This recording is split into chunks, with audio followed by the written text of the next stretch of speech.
Hello my dear YouTube family members. Welcome to mom with Yashu cooking world YouTube channel. అందరూ ఎలా ఉన్నారు? First time మన వీడియోస్ని చూసేవాళ్ళు ప్లీజ్ సబ్స్క్రైబ్ చేసి ఫాలో చేయండి. Simple and tasty breakfast sambar upma అయితే చేస్తున్నాను. సాంబార్ ప్లస్ ఉప్మా కాంబినేషన్ తినేవాళ్ళు చాలామంది ఉన్నారు కదా. ఆ రెండింటిని కలిపి ఇప్పుడు సాంబార్ ఉప్మా అయితే చేసేద్దాం. టేస్ట్ సూపర్ ఉంటుంది. ముందుగా స్టవ్ ఆన్ చేసుకుని ఫ్లేమ్ అనేది మీడియంలో ఉంచుకుని ఒక కుక్కర్ని అయితే పెట్టుకోవాలి. ఒక గిన్నెతో గోధుమ రవ్వను తీసుకున్నాను. ఈ ఉప్మాకి గోధుమ రవ్వ అయితేనే టేస్ట్ అనేది బాగుంటుంది. ఫ్లేమ్ అనేది సిమ్లో ఉంచుకుని 1 నిమిషం పాటు కలుపుకుంటూ అయితే ఫ్రై చేసుకోవాలి. ఇలా చేసుకోవడం వల్ల నూక అనేది మాడిపోకుండా ఉంటుంది.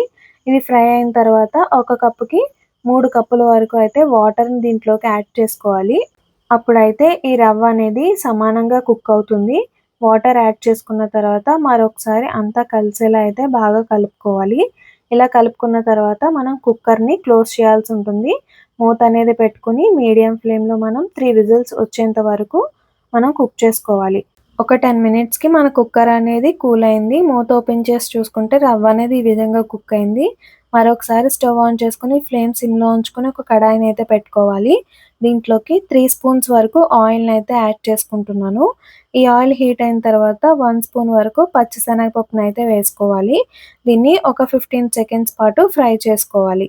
ఇలా ఫ్రై చేసుకున్న తర్వాత దీంట్లోకి మరొక స్పూన్ వరకు సాయి మినపప్పును కూడా యాడ్ చేసుకొని మరొక 15 సెకండ్స్ దీన్ని ఫ్రై చేసుకోవాలి. ఇప్పుడు దీంట్లోకి 1 స్పూన్ వరకు ఆవాలను వేసుకున్నాను. అలాగే కట్ చేసి పెట్టుకున్న క్యారెట్ ముక్కలను కూడా వేసుకొని 20 సెకండ్స్ ఫ్రై చేసుకున్నాను. తర్వాత టమాటో పీసెస్‌ని కూడా దీంట్లోకి అయితే యాడ్ చేసుకున్నాను. ఆనియన్, పచ్చిమిర్చి, కరివేపాకును కూడా దీంట్లోకి యాడ్ చేసుకొని ఒక 20 సెకండ్స్ అయితే ఫ్రై చేసుకోవాల్సి ఉంటుంది. 20 సెకండ్స్ తర్వాత మనకి ఈ విధంగా అయితే కుక్ అయినాయి. ఇప్పుడు దీంట్లోకి మరొక 3 కప్స్ వరకు వాటర్ అయితే తీసుకోవాలి. ఏ కప్పుతో అయితే రవ్వ తీసుకున్నానో అదే కప్పుతో ఇంకొక 3 కప్స్ వరకు వాటర్ అయితే దీంట్లోకి యాడ్ చేసుకున్నాను. అలాగే టేస్ట్‌కి తగినంత సాల్ట్‌ని కూడా యాడ్ చేసుకొని అంతా కలిసేలా అయితే బాగా కలుపుకోవాలి. ఇప్పుడు మనం మూతను పెట్టుకొని ఈ వాటర్‌ని ఒక 3 మినిట్స్ పాటు మరిగించుకోవాల్సి ఉంటుంది. ఇలా మరిగిన తర్వాత మరొకసారి అయితే కలుపుకుంటున్నాను. తర్వాత దీంట్లోకి ముందుగా ఉడికించి పెట్టుకున్న గోధుమ రవ్వను కూడా వేసుకుంటున్నాను. ఇలా వేసుకున్న తర్వాత అంతా కలిసేలా 1 నిమిషం పాటైతే కలుపుకోవాల్సి ఉంటుంది.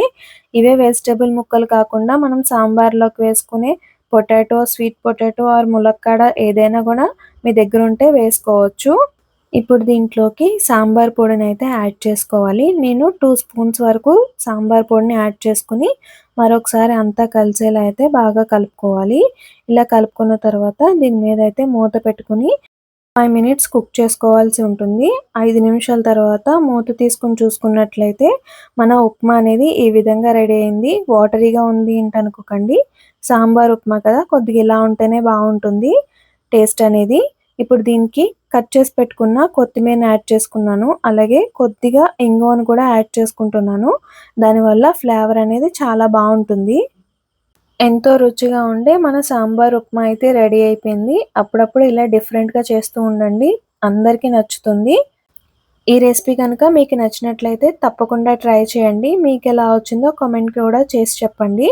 అలాగే లైక్, షేర్ చేయండి. Thank you for watching.